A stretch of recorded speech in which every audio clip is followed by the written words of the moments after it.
कर्जत तालुका आगरी समाज संघटना या धर्मादाय संस्थेच्या अध्यक्षपदी ज्येष्ठ पत्रकार संतोष पेरणे यांची बिनविरोध निवड झाली आहे।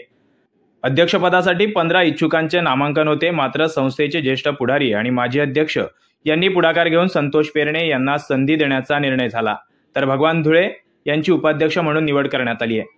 कर्जत तालुक्यातील आगरी समाज संघटनेची सर्व सभासदांची वार्षिक सर्वसाधारण सभा नेरळजवळील बोपेले येथील हुतात्मा हिराजी पाटील सामाजिक सभागृह येथे झाली। वार्षिक सर्वसाधारण सभेचे अध्यक्ष म्हणून सावळाराम जाधव यांची निवड मावळते अध्यक्ष सुरेश टोकरे यांनी केली। या सभेच्या व्यासपीठावर समाज संघटनेचे माजी अध्यक्ष एकनाथ धुळे, इतिहास संशोधक वसंत कोळंबे, ज्येष्ठ कार्यकर्ते भरत भगत, नागो गवळी, अरविंद पाटील, स्थानिक ग्रामपंचायत सरपंच महेश विरले आदी सह अनेक प्रमुख उपस्थित होते।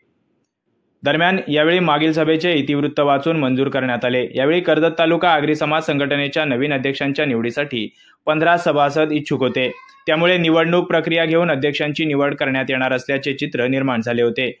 परंतु सभेचे अध्यक्ष सावळाराम जाधव आणि इतर वरिष्ठ समाज बांधव यांनी आजपर्यंत कधीही न झालेली निवडणूक प्रक्रिया टाळण्यासाठी मध्यस्थी करत 15 उमेदवारांपैकी संतोष पेरणे यांच्या नावाची अध्यक्ष म्हणून घोषणा केली।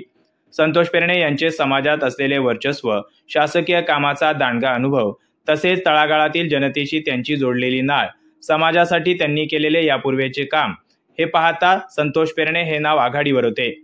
तसेच ते महाराष्ट्र शासन अधिस्वीकृतीधारक ज्येष्ठ पत्रकार देखील आहेत। त्यामुळे वार्षिक सर्वसाधारण सभेसाठी नेमण्यात आलेल्या कमिटीमध्ये संतोष पेरणे यांच्या नावावर शिक्कामोर्तब करत त्यांना कर्जत तालुका आगरी समाज संघटनेच्या अध्यक्षपदी विराजमान करण्यात आले। संघटनेचे उपाध्यक्ष भगवान धुळे यांना करण्यात आलं। दरम्यान मावळते अध्यक्ष सुरेश टोकरे यांच्याकडून नवनिर्वाचित अध्यक्षांना शुभेच्छा देण्यात आल्या। यावेळी त्यांच्या चाहत्यांनी आणि समाज बांधवांनी आनंद व्यक्त केला। संतोष पेरणे यांच्या नावाने समाजाला नवीन चेहरा मिळाला असून ते समाजासाठी योग्य आहेत आणि ते चांगल्या परीने आपले काम करतील असा विश्वास यावेळी उपस्थित असलेल्या सर्व सभासदांनी व्यक्त केला।